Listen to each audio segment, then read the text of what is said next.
Bonjour mes frères et sœurs, que la grâce et la paix du Seigneur soient avec chacun d'entre nous. Dieu nous aime tellement et que vraiment son amour en réalité dépasse tout autre amour. Voyez, lorsque nous lisons dans Psaume chapitre 8, le verset 5, il est dit: qu'est-ce que l'homme pour que tu te souviennes de lui, et le fils de l'homme pour que tu prennes garde à lui. En réalité, lorsque nous nous regardons, nous ne sommes rien devant le Seigneur. Mais par son amour, il nous accorde sa grâce et ne cesse de nous enseigner. C'est pour cela, ce matin encore, nous allons vraiment nous mettre dans la parole de Dieu. Mais bien avant cela, nous allons souffler un peu dans la louange. Que le Seigneur nous bénisse. J'ai bâti ma vie sur Jésus le rocher. Je n'aurai plus jamais peur.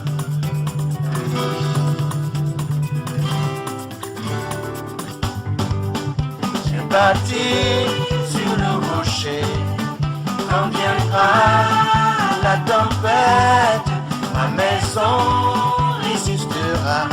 Ma maison est en Jésus.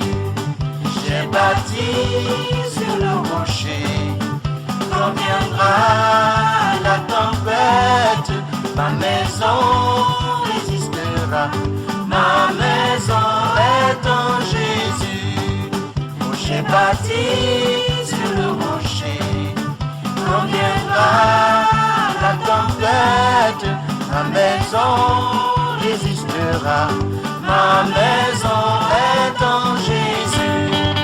La pluie et le vent souffleront. Satan se déchaînera. Mais ma maison est en Jésus.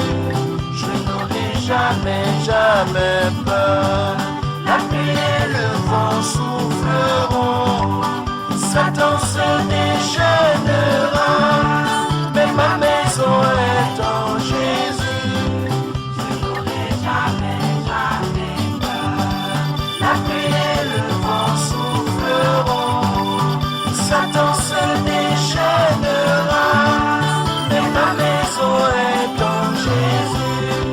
Je n'aurai jamais peur. Je n'aurai jamais peur. Je n'aurai jamais peur. Je n'aurai jamais peur. Je n'aurai jamais peur. Au vu de tout ce que tu fais et que tu accomplis dans ma vie, Seigneur, je ne saurais ce matin comment te remercier. Les mots de foi me manquent pour te célébrer et te glorifier. Si j'ai quelque chose, Seigneur, à dire, c'est de dire que tu es grand Dieu et tu es merveilleux. Tu es ce Dieu rempli d'amour, de compassion et de miséricorde. La preuve est que tu exerces cet amour, tu exerces cette miséricorde envers chacun d'entre nous chaque matin. Et tu ne cesses, notre Dieu, de manifester tes bontés envers nous. Seigneur, tu es véritablement bon. Tu es un Dieu glorieux, un Père véritable qui porte ses regards sur ses enfants et qui les entoure de ta main puissante et triomphante pour ne point que l'ennemi vienne, Seigneur, nous détruire, nous arracher la vie que tu nous donnes. Sois célébré et sois exalté ce matin. Nous nous remettons entre tes mains pour que tu sois celui-là qui nous conduise, Seigneur, en ce nouveau jour. Papa, ne détourne pas tes regards. Nous savons que nous ne sommes rien d'autre que des pécheurs, mais tu es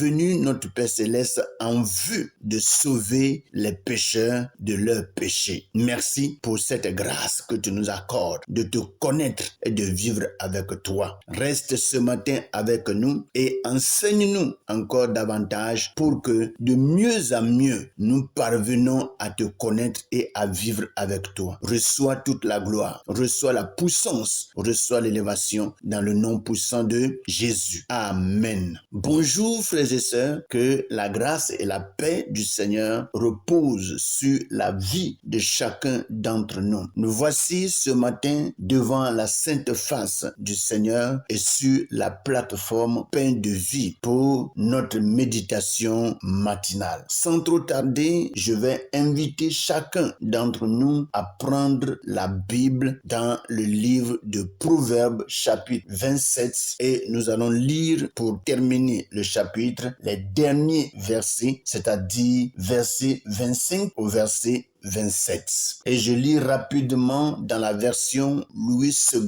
Il est écrit: le foin s'enlève, la verdure paraît, et les herbes des montagnes sont recueillies. Les agneaux sont pour te vêtir, et les boucs pour payer le champ. Le lait des chèvres suffit à ta nourriture, à celle de ta maison et à l'entretien de tes servantes. Voici ce que la version Louis II nous dit. Rapidement, nous allons passer à la version français courant et nous allons lire les mêmes passages dans Proverbes chapitre 27 à partir du verset 25 au verset 27. Et je lis: il est écrit: coupe l'herbe des champs et pendant que l'herbe nouvelle pousse, ramasse le foin sur les montagnes. Aie des moutons pour te confectionner des vêtements, des boucs pour pouvoir acheter un champ, le lait que tes chèvres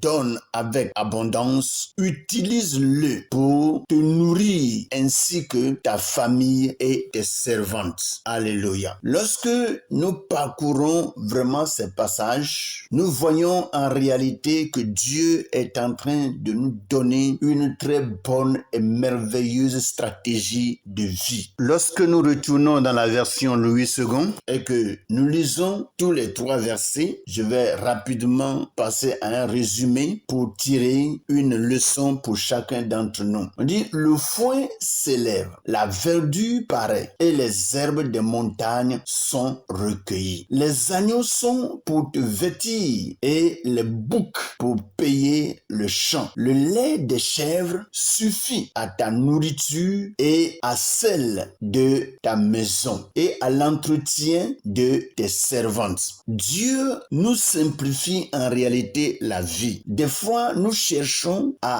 avoir de l'argent, à avoir de quoi manger très loin. Et nous avons beaucoup d'idées, nous avons beaucoup de stratégies, mais qui ne sont pas les stratégies de Dieu. Dieu, en nous créant, a vraiment tout tracé pour chacun d'entre nous. Et lorsque nous voyons un peu la vie des patriarches, la vie d'Abraham, la vie de Jacob, la vie de David, tous ceux qui vraiment nous ont dévancés dans l'adoration du Seigneur, c'est des gens en réalité qui n'ont jamais manqué de quoi se nourrir. Et qu'est-ce qu'ils faisaient? C'est des gens qui vraiment portaient le regard sur l'élevage. Ils ont pris l'élevage comme un travail, comme une industrie, comme une entreprise. Et c'est par là que les patriarches vivaient et nourrissaient leurs enfants, leurs femmes, et ils avaient sous leur contrôle des servants et des servantes. Et tout cela trouvait quelque chose à manger dans leur maison. Rien ne leur manquait, rien. Faire l'élevage, c'est être riche. Et lorsque vraiment quelqu'un se donne à l'élevage, ce dernier parvient toujours à la richesse. Et c'est ce que Dieu est en train de nous révéler encore ici, dans Louis II comme dans le français courant. Il est dit: le foin s'enlève, la verdure paraît et les herbes des montagnes sont recueillies. Vous voyez, très souvent quand on cultive dans les champs, quand on fait le labour, on voit que les herbes qui ont été coupées sèchent. Or, nous avons les animaux, les moutons,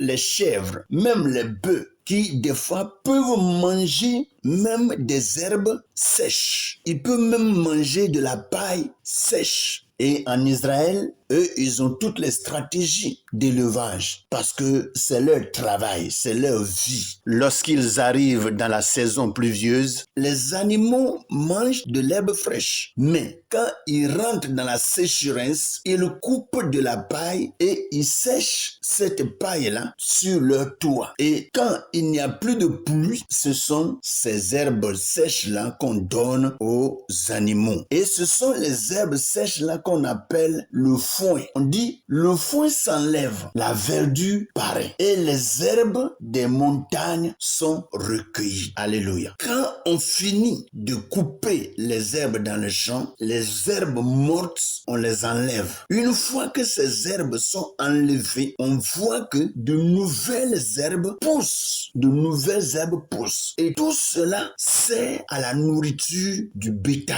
Et Dieu le dit clairement. Il dit, le foin s'enlève, la verdure paraît, et les herbes des montagnes sont recueillies. Et il dit, les agneaux sont pour te vêtir, les boucs pour payer le champ. Quand on fait l'élevage, il n'y a rien en réalité qui manque à l'éleveur. Rien. Parce que quand tu élèves, par exemple, le mouton, on utilise les poils des moutons pour faire des habits qu'on appelle des habits en laine. Vous voyez, on fait des habits en laine. Et comme nos patriarches, c'est-à-dire nos parents, nos ancêtres qui ont adoré le Seigneur, vivaient dans la montagne. Vous savez, dans la montagne, des fois, quand on est dans la saison pluvieuse, il fait beaucoup froid. Et il faut qu'ils s'habillent en lourd. Et ce sont les poils des moutons, la peau des moutons qu'ils prennent vraiment pour s'habiller. Et Dieu le dit bien, il dit, les agneaux sont pour te vêtir. Les agneaux, c'est-à-dire les moutons, sont pour te vêtir. Et les boucs, pour payer quoi? Pour payer le champ. Dieu nous donne tout ce qu'il faut pour vivre et pour réussir dans la vie. Si tu élèves des boucs, tu peux utiliser ces boucs-là, les vendre et t'acheter un champ pour continuer l'élevage et continuer l'agriculture. Vous voyez? Donc, c'est toute une stratégie de vie. C'est toute une stratégie et des moyens pour l'homme de ne pas souffrir. Vous voyez, aujourd'hui, on a refusé vraiment de suivre ces méthodes de vie et nous sommes en train de souffrir. Vous voyez, à cause de ce que nous avons vraiment été à l'école et qu'on a vraiment des diplômes, on veut seulement être dans les bureaux. Si ce n'est pas être dans les bureaux, il faut faire le commerce. Or, pourtant, il y a quelque chose qui est à côté de nous, tout près, qui peut nous aider. L'agriculture et l'élevage. C'est ce que Dieu nous révèle ici. Vous voyez? Et il dit, le lait des chèvres suffit à ta nourriture, à celle de ta maison et à l'entretien de tes servantes. Mes frères et sœurs, si vraiment nous nous attelons à ce que Dieu nous révèle, nous n'allons vraiment plus souffrir. Nous allons vraiment nous éloigner de la souffrance. Et Dieu, dans sa grâce, va continuer vraiment à nous bénir. Aujourd'hui, à cause de ce que l'homme court après l'argent, on tombe dans beaucoup de choses. On tombe dans beaucoup de choses. Et ceci, il y a le livre de 1 Timothée, chapitre 6, le verset 8 à 9, qui nous dit quelque chose de très très important. Vous voyez, 1 Timothée, chapitre 6, le verset 8 à 9, nous dit quelque chose de merveilleux. Il a dit, si donc nous avons la nourriture et le vêtement, cela nous suffira. Mais ceux qui veulent s'enrichir tombent dans la tentation, dans le piège et dans beaucoup de désirs insensés et pernicieux qui plongent les hommes dans la ruine et la perdition. Vous voyez? Donc, à force de courir après l'argent,